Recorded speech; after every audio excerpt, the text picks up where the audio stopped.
Good evening, friends. This is Santhosh Radhakrishnan. For all those who doesn't know me, I'm a cinema editor. I'm a VFX professional, an animator. I'm a logo and a publicity designer. I'm also a cinematographer. What I'm going to speak now is my experiences with life. And I believe experiences happen so that it can be shared. And if those experiences can be helpful to others, then it has to be shared.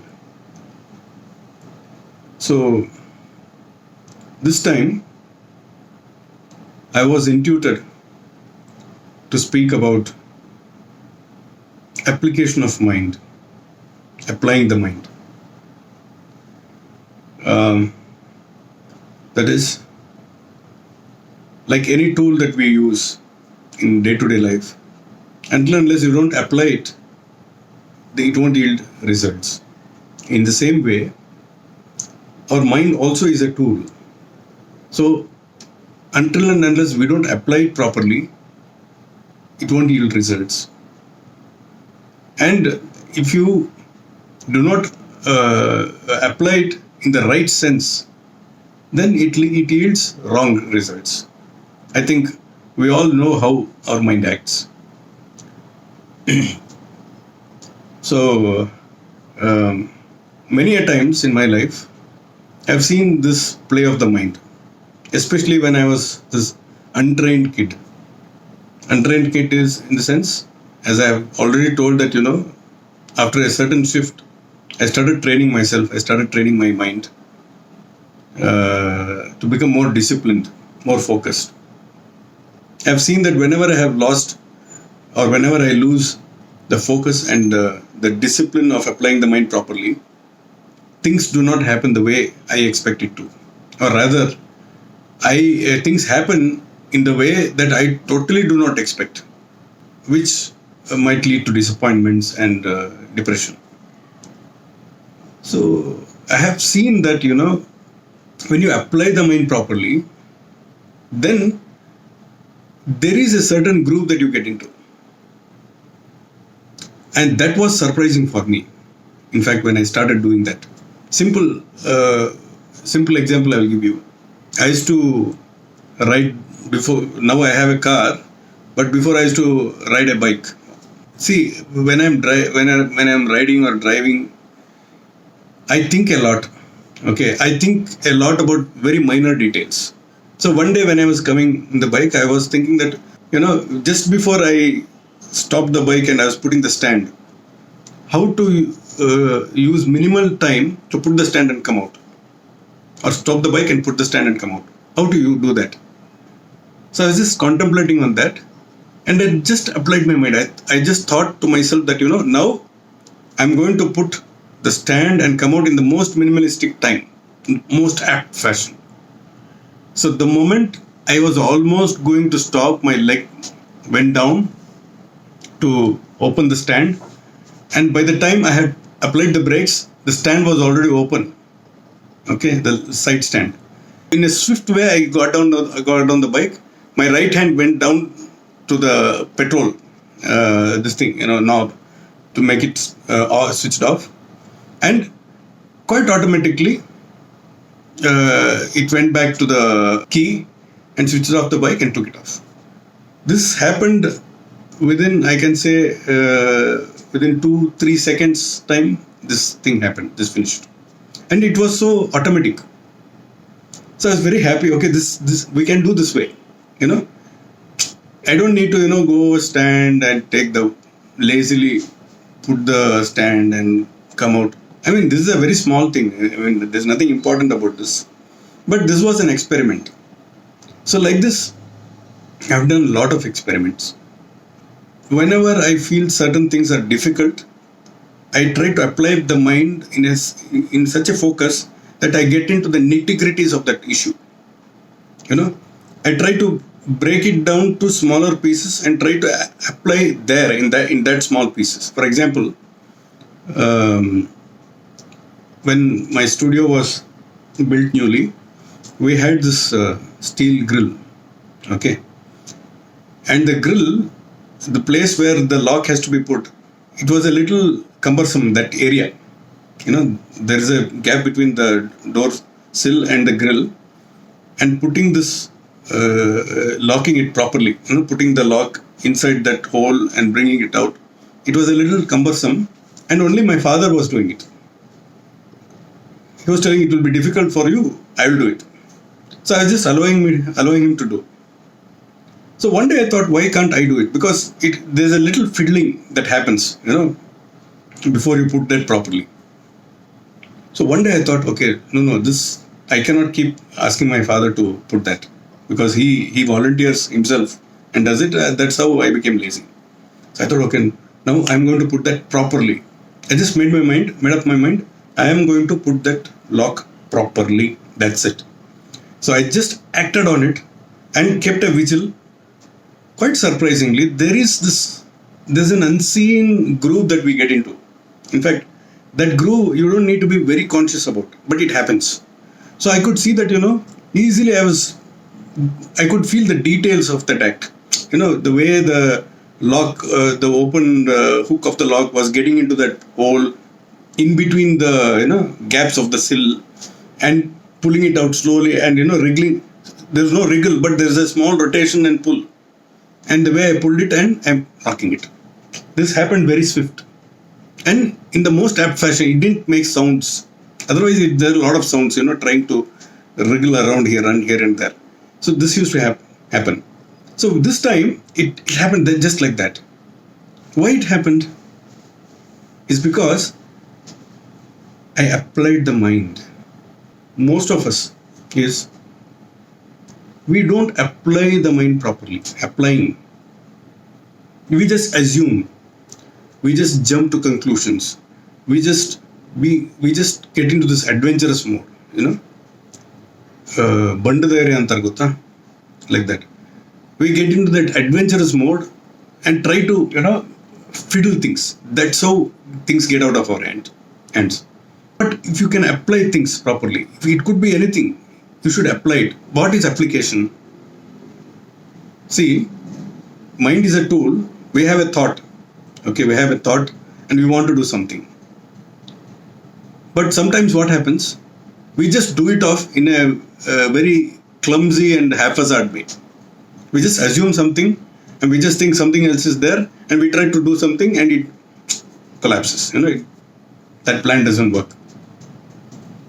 But imagine that you apply the mind properly. You take a small silence and think for some time. Okay, this I'm going to do it properly. It's all about intents. How you give your affirmation and intention to your mind to make it focus. You're telling your mind, focus properly and do it. It is like, you're controlling the mind. So the moment you give this command to the mind, to focus and do things, I've seen in my personal experience, you do things in the most apt fashion. Sometimes when I'm driving the car, once I had experimented this. Experimented in the sense only when it is needful.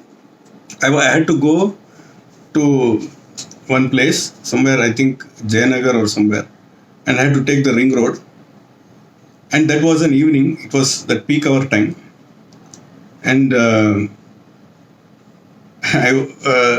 know how the peak hours are, especially on the ring road, if you go after Gorgonte Pali when you go.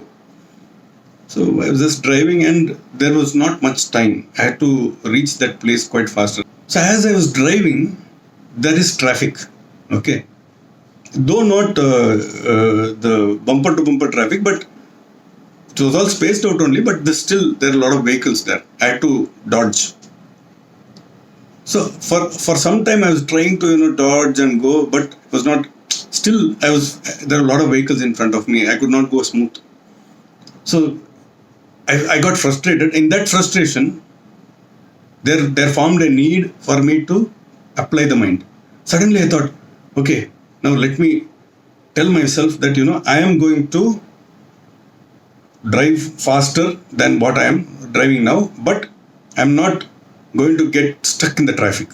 I'm going to drive the most apt fashion right now. 2-3 times I told myself. Then I started shifting my gears, accelerating it. And believe me, it was something similar to this Matrix, though not to that extent. If you have seen the movie Matrix, there is this, going against the traffic scenes. The way they, exactly miss all that vehicles and go, something like that. In this case, it is the same traffic, I'm in the same situation, but I'm able to exactly move in between the vehicles, applying the exact speed, lessening the speed wherever it is necessary, and again boosting it and changing gears. These things were happening automatic. You believe me, the moment you start applying the mind, tell your mind that you are going to do this properly, you will see how its faculties, it gathers the faculties, your body faculties, the mind gathers it and gives it the right commands to do it properly. If you want to understand this, just imagine how is our body functioning. Okay, see, at a particular point, particular enzymes have to be released. A particular tissue has to act in a way that organ gets the agility to work. There are a lot of things happening in our body in a quite automatic fashion, isn't it? It's not that you are judging it, you are doing it. Though it is our body, we are not telling the mind to release the enzymes or the adrenaline. We are not telling it. Are we telling? No, we are not telling our stomach acids to get ready at this particular time so that it receives food. We are not telling it. We are not guiding the blood to go in a particular fashion, to go to this particular capillary, this particular artery. We are not telling that. We are not telling our heart to pump in this fashion, in this particular time, in this particular emotion, you pump like this. We are not telling. Are we telling it? No. There is an intelligence, isn't it? There is already a set pattern. There is already a set, dynamics and a great intelligence behind it. In the same way, we can use that intelligence. In fact, that intelligence that which is working for our body can also be used by us. Okay, but asking it to apply it to the mind, making the mind do things properly. So how do you use this intelligence? It's all about intents. Intention. The moment you intend that this is how things have to happen, you will see that those things happen in the right way. In Vedas, it is told, Yadbhavam Tadbhavati. Yadbhavam Tadbhavati. What is that? Meaning, as you think, so will it happen. As you feel, so will it happen. It is so true. If you think that you are a monkey, if you keep telling that you are a monkey, eventually you will feel that you are a monkey. You will act like a monkey. The best example I'll tell you. I think we all have seen this Jackie Chan movies or Bruce Lee movies. When I was young, I used to see, right after I see any Bruce Lee or a Jackie Chan movie, there is this unfound skill that has got into me. I think most of you would have experienced this. If some enemy of mine, if somebody whom I don't like at that time, if he would have come in front of me, I would have hit him in the same way a Jackie Chan or a Bruce Lee hits. For that moment, it may not last for a long time. For that moment, right after from the theater when you come out, because you would have seen all that moves, isn't it? Right after theater when you come out, you have that skill in you for some time at least. How does this happen? Because our mind gathers, it collects, and it impersonates. It creates that bhavam, that you know already. Because you have kept on seeing and following that hero and his skill, that you suddenly somewhere start feeling that you have it. And for some time, you are in that belief. You are in that involuntary or unconscious belief that you know that. Till it wears out. Once it wears out, you don't know. You are again the same back. So, we should understand to use these faculties of the mind. The mind is given as a tool in our hands. We are not the mind. We are not the mind. Many people are under the impression they are the mind. No. Mind is a tool in our hands. Mind is a gathering station. It's an input-output station. We are not the station. It's a station in our hands. It's given to our disposal. But the sad part of it is, people don't realize it. Eventually, they get into the hands of the mind. See, it is as good as, you have some workers, okay, and you are instructing the workers to do in a particular way. But suddenly, some workers started giving you ideas, and you started believing those ideas. It's all amateur ideas. They started giving some ideas, and you started believing in it, and you started following them. So eventually, what happened? They became the masters, you became the slave. We make the mind the master, and we become the slave. Isn't it? So mind work is only, it is a gathering machinery. That's it. That is all the intelligence it has. Mind gathers because it is connected to all our sense organs. So what sense organs are? The input points. Be it eyes, ears, tongue, touch, whatever. All the panchendriyas, 5 sense organs. So mind gathers information from that. It feeds it to you. Now you should use your discrimination, your vivekam, your discriminatory power and you should use your intuition to decide upon whether to act or not for a particular input. That's left to us. We should not take the suggestion of the mind. Okay, because mind is just an LL. It's a learner's license. It is not. It doesn't have DL. In Bhagavad Gita, the pose of the Parthasarathi, where Krishna is sitting as a driver for the chariot of Arjuna. The 5 horses are panchendriyas, our 5 senses. Okay, and typically there is a driver and there is a master, isn't it? So if the driver, who is the mind, he is controlling the 5 horses according to the instruction of the master who is sitting in the chariot. If the charioteer is not trained and he doesn't apply his skills properly to control the 5 horses, then it will delay the process of what the master had commanded. In a battlefield, it's important that you have a very good charioteer, because that charioteer should be able to help the master to dodge the arrows, to take him to the right place so that, he can exercise his skill. The master can exercise his skill. Krishna chose to be the charioteer. Though Krishna is the master of the universe, he told Arjuna, I will be the charioteer. I will take the place of the mind. These 5 horses are 5 senses. Okay, 5 sensory organs. Now, you need a trained mind. So Krishna chose to be the mind there for Arjuna. He said, I will be the mind. I know how to take this chariot.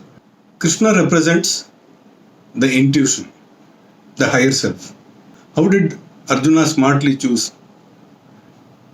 He didn't allow any other person to ride the chariot, or neither did he allow his regular charioteer.